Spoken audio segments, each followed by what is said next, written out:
കഴിഞ്ഞ ആഴ്ച മധുരയ്ക്കടുത്ത് ശിവഗംഗൈ എന്ന് പറയുന്ന ജില്ലയിലെ പോലീസ് അന്വേഷണത്തിൻ്റെ പേരിൽ വിളിച്ചു വരുത്തി ഒരു യുവാവിനെ മൃഗീയമായി തല്ലിക്കൊല്ലുകയായിരുന്നു തമിഴ്നാട് പോലീസ്.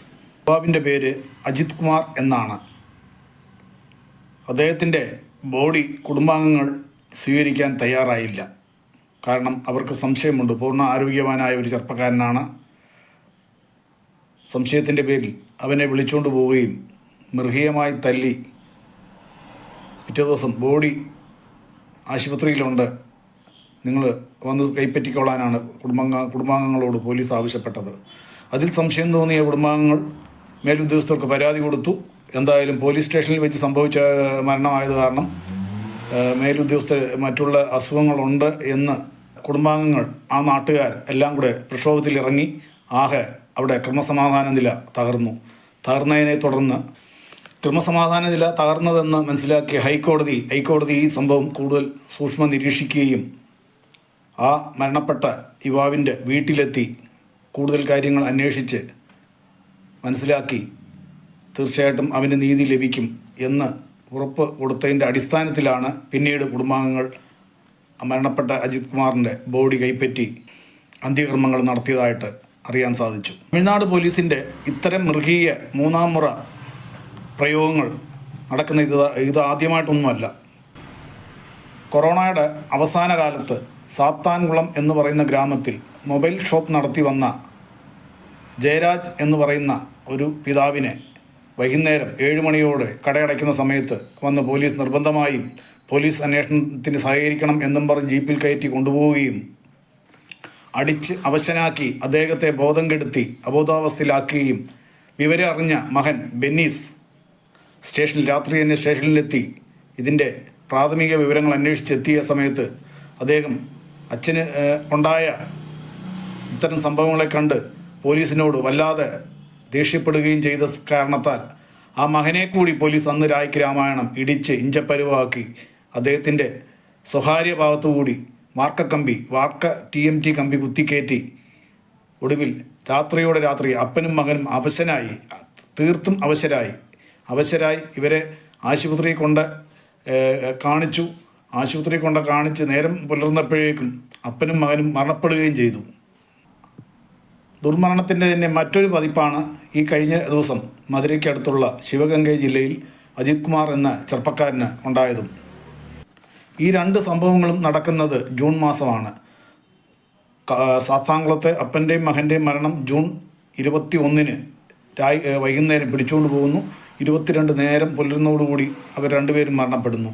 എന്നാൽ ഈ പയ്യൻ്റെ ഈ അടുത്തയിടെ സംഭവിച്ച ഈ മരണമാകട്ടെ, ഇതും ജൂൺ മാസം അവസാന വാരമാണ്. നിലവിൽ ഈ രണ്ട് സംഭവങ്ങളുടെയും ഹൈക്കോടതി നേരിട്ടിടപെട്ട് ഹൈക്കോടതിയുടെ നേതൃത്വത്തിലാണ് അന്വേഷണം പുരോഗമിക്കുന്നത്. ഈ യുവാവിൻ്റെ മരണത്തിന് കാരണക്കാരായ പോലീസുകാരെ ക്യാമ്പിലേക്ക് മാറ്റി, SP-നെ മറ്റൊരു ജില്ലയിലേക്ക് മാറ്റി. എന്നാൽ ഇത് നേരിട്ട് അന്വേഷണ ചുമതലയ്ക്ക് നേതൃത്വത്തിലെത്തിയ ഹൈക്കോടതിയാകട്ടെ അത് കൃത്യമായ ചോദ്യം ചെയ്തു. ഇവരെയൊക്കെ സസ്പെൻഡ് ചെയ്ത് ഇവരുടെ നിയമപരമായി ഇവരുടെ പേരിൽ കേസെടുക്കുകയല്ലേ വേണ്ടത്, അല്ലാതെ ഇവരെ സ്ഥലം മാറ്റുകയാണോ വേണ്ടത് എന്ന് ഇന്നലെ വ്യക്തമായി കോടതി ചോദ്യം ഉന്നയിച്ചിരുന്നു. സത്യത്തിൽ തമിഴ്നാട്ടിലെ പോലീസുകാർ ഇങ്ങനെ തുടങ്ങിയാൽ എന്താ ചെയ്യുക? ഒന്ന് ആലോചിച്ച് നോക്കിക്കേ. ഇവരൊക്കെ ഒരു മനുഷ്യരല്ലേ?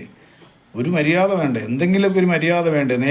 നമ്മൾ നിയമം നടപ്പിലാക്കുന്ന നിയമപാലകരാണ്, അതുകൊണ്ട് നമുക്ക് എന്ത് ആവാം എന്ന ഒരു മനോഭാവം, അത്തരം മനോഭാവം തെറ്റില്ല, ഉണ്ടാകട്ടെ. അത് എല്ലാവരോടും വേണം. രാഷ്ട്രീയക്കാരോടില്ല, സമ്പന്നരോടില്ല, സാധാരണക്കാരോടും താഴെത്തട്ടി കിടക്കുന്നവരോട് മാത്രമേ ഉള്ളൂ.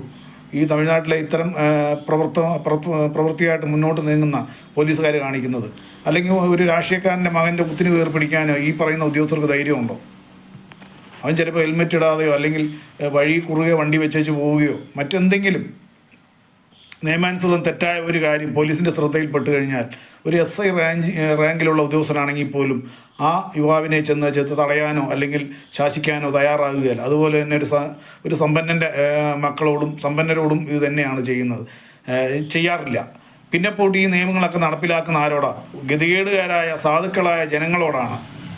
ഇത്തരം സ്വഭാവങ്ങളൊക്കെ ഇതൊക്കെ എവിടെ ചെന്ന് അവസാനിക്കുമെന്നുള്ളതാണ്. സാത്താൻകുളത്ത് മരണപ്പെട്ട അപ്പൻ്റെയും മകനും ഇതുവരെ നീതി ലഭിച്ചിട്ടില്ല. അന്വേഷണം പുരോഗമിക്കുന്നു. അതിനകത്ത് കോടതി നേരിട്ട് ഇടപെട്ടതുകൊണ്ട് പോലീസുകാരെ എല്ലാം അറസ്റ്റ് ചെയ്ത് അതിനകത്ത് 1-2 പോലീസുകാർ ചത്തുപോവുകയും ചെയ്തു. എന്നാൽ ഈ കേസും ഏതാണ്ട് ആ നിലയ്ക്ക് തന്നെ നീങ്ങും എന്ന് തന്നെയാണ് മനസ്സിലാക്കാൻ സാധിക്കുന്നത്. ഹൈക്കോടതിയാണ് നേരിട്ട് ഇടപെട്ടിരിക്കുന്നത്. ഹൈക്കോടതി ജഡ്ജി ഈ യുവാവിൻ്റെ വീട്ടിലെത്തി. ക്രമസമാധാന നില തകർന്നപ്പോഴത്തേക്ക് വീട്ടിലെത്തിയിട്ടാണ് കാര്യങ്ങൾ വീട്ടുകാരെ പറഞ്ഞ് ബോധ്യപ്പെടുത്തി, നിങ്ങൾ മൃതശരീരം വാങ്ങിക്കൂ, എന്നിട്ട് നിങ്ങളുടെ അന്ത്യകർമ്മങ്ങൾ ചെയ്യൂ, ബാക്കി ഞാൻ ഇതിൻ്റെ നേതൃത്വം വഹിക്കുന്നുണ്ട്, നിങ്ങളൊന്നും ഭയപ്പെടേണ്ട, നിങ്ങൾക്ക് നീതി ലഭിക്കുക തന്നെ ചെയ്യും എന്ന ഉറപ്പിൻ്റെ അടിസ്ഥാനത്തിലാണ് അവർ പ്രശ്നങ്ങളിൽ നിന്ന് കൈയൊഴിഞ്ഞ് ബോഡി കൈപ്പറ്റാൻ അവർ തയ്യാറായത്. എന്തായാലും ഈ 2 കുടുംബാംഗങ്ങൾക്കും നീതി ലഭിക്കട്ടെ എന്ന് മാത്രമേ നമുക്ക് പ്രാർത്ഥിക്കാനാവുള്ളൂ. എൻ്റെ ഈ വീഡിയോ ചാനൽ പരിപാടി ഇഷ്ടപ്പെടുന്ന പ്രേക്ഷകർ ലൈക്ക് ചെയ്യുക, ഷെയർ ചെയ്യുക, സബ്സ്ക്രൈബ് ചെയ്യുക. മറ്റൊരു വീഡിയോയിലൂടെ നമുക്ക് വീണ്ടും കാണാം. നന്ദി, നമസ്കാരം.